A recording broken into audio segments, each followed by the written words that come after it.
আসসালামু আলাইকুম। জান্নাতি রমণী বই থেকে আমাদের আগের পর্বে আমরা জেনেছিলাম লিকোরিয়া বা সাদা স্রাবের মাসাইল। আজকের পর্বে আলোচনা করব গোসলের আলোচনা এবং মাসাইল। ইনশাআল্লাহ আমরা একসাথে শুনব। চলুন তাহলে মূল আলোচনায় যাওয়া যাক। গোসলের আলোচনা এবং মাসাইল। গোসলের যাবতীয় আমল ধারাবাহিকভাবে বর্ণনা করা হলো। 1. গোসলখানা নোংরা থাকলে কিংবা গোসলখানার মধ্যে পায়খানা থাকলে বাম পা দিয়ে গোসলখানায় প্রবেশ করবে, আর তার মধ্যে পায়খানা না থাকলে এবং পরিষ্কার পরিচ্ছন্ন থাকলে যে কোনো পা দিয়ে প্রবেশ করা যায়। 2. গোসলের জন্য কাপড় খোলার সময় নিম্ন দোয়া পড়বে: বিসমিল্লাহিল্লাযী লা ইলাহা ইল্লা হুয়া। 3. তবে গোসলখানা নোংরা থাকলে বা গোসলখানার মধ্যে পায়খানা থাকলে এ দোয়াটি বাইরে থেকে কাপড় খোলার সময় পড়বে। 4. গোসলের নিয়ত করা সুন্নাত। 5. নিয়ত আরবিতে এইভাবে করা যায়: নাওয়াইতুল গুসলা মিনাল জানাবাতি। অর্থ: আমি জানাবাত থেকে পবিত্রতা হাসিল করার জন্য গোসলের নিয়ত করছি। 6. বসে গোসল করা উত্তম। 7. আড়াল স্থানে এবং সতর ঢেকে গোসল করা মুস্তাহাব। আড়াল স্থান হলে উলঙ্গ হয়ে গোসল করা জায়েজ, তবে মুস্তাহাবের খেলাফ। 8. কেবলামুখী হয়ে গোসল না করা উত্তম। 9. গোসলের শুরুতে উভয় হাতের কবজি পর্যন্ত ধৌত করা সুন্নাত। 10. তারপর পেশাব পায়খানার রাস্তা তাতে নাপাকি না থাকলেও ধৌত করা সুন্নাত। 11. শরীরের কোনো স্থানে নাপাকি থাকলে তা ধৌত করা সুন্নাত। 12. নামাজের অজুর ন্যায় অজু করবে। এই অজুর মধ্যে অজুর অঙ্গসমূহের দোয়া পাঠ করাটা বিতর্কিত, তবে গোসলখানা পরিষ্কার পরিচ্ছন্ন হলে এবং তার মধ্যে পায়খানা না থাকলে দোয়াগুলো পাঠ করা যায়। গোসলের ফরজসমূহ। 1. কুলি করা ফরজ।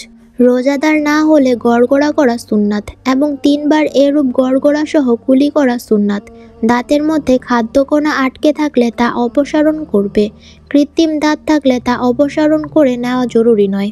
2. নাকের নরম স্থান পর্যন্ত পানি পৌঁছানো ফরজ। নাকের মধ্যে শুকনো ময়লা থাকলে তাও ধৌত করবে। 3 বার এরূপ পানি পৌঁছানো সুন্নাত, তবে নাকে পানি পৌঁছানোর তরিকা হলো নাকের মধ্যে পানি দিয়ে হালকাভাবে একটু টেনে দিবে, খুব জোরে টানবে না, তবে পানি মস্তিষ্কে উঠে যাবে। 3. সমস্ত শরীরে পানি পৌঁছানো ফরজ। নাকের ও কানের ছিদ্রে অলঙ্কার থাকলে তার মধ্যে পানি পৌঁছাতে হবে। অলঙ্কার থাকলে নাড়াচাড়া দিয়ে ছিদ্রের ভিতরে পানি প্রবেশ করাবে। চুলের বেনি ও খোপা খুলে সমস্ত চুল ভিজাতে হবে। শুধু চুলের গোড়ায় পানি পৌঁছালে ফরজ গোসল আদায় হবে না। ঠোঁটে লিপস্টিকের কারণে কোনো আবরণ পড়া থাকলে তাও ভালোভাবে খুলে নিতে হবে। 4. গোসলের স্থানে পানি জমা হয় এমন স্থানে গোসল করলে গোসলের পর অন্যত্র সরে গিয়ে পা ধোয়া সুন্নত। 5. সমস্ত শরীরে পানি পৌঁছানোর সুন্নাত তরিকা হলো প্রথমে ভিজা হাত দ্বারা সমস্ত শরীর ভিজিয়ে নিবে, তারপর 3 বার মাথায় পানি ঢালবে, তারপর 3 বার ডান কাঁধে পানি ঢালবে, তারপর বাম কাঁধে 3 বার পানি ঢালবে। প্রতিবার পানি ঢেলে ভালো করে শরীর মর্দন করে পরিষ্কার করা সুন্নত। 6. গোসলের পর পানি মুছে ফেলার কিছু থাকলে তা দিয়ে শরীর মুছে ফেলবে। 7. তারপর যথাসম্ভব দ্রুত কাপড় দ্বারা শরীর আবৃত করবে। 8. গোসলখানা থেকে বের হওয়ার সময় যদি বাম পা দিয়ে প্রবেশ করে থাকে তাহলে ডান পা দিয়ে বের হবে। 9. বের হওয়ার পর অজুর শেষে যেসব দোয়া পড়া মুস্তাহাব এখানেও সেগুলো পড়বে। 10. গোসলের পর মনে হলো যে কোনো অঙ্গ ধোয়া হয়নি বা কোথাও শুকনো রয়ে গেছে, তাহলে শুধু সেটা ধুয়ে নিলেই চলবে, পুরো গোসল দোহরানোর প্রয়োজন নেই। যেসব কারণে গোসল মুস্তাহাব: 1. কাফের মুসলমান হওয়ার পর গোসল করা মুস্তাহাব। 2.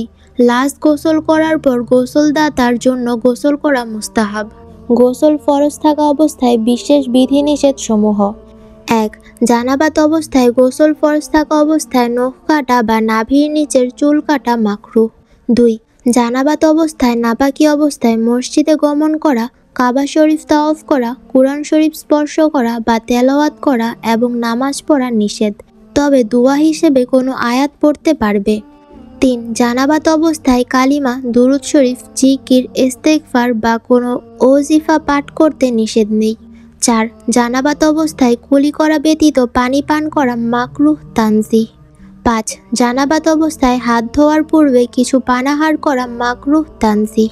আলহামদুলিল্লাহ, আজকের পর্ব এখানেই শেষ করছি। যারা শেষ পর্যন্ত শুনেছেন তাদেরকে অসংখ্য ধন্যবাদ জানাচ্ছি। ইনশাল্লাহ পরবর্তী এপিসোডে জান্নাতি রমণী বই থেকে আরও সুন্দর অংশ নিয়ে হাজির হব।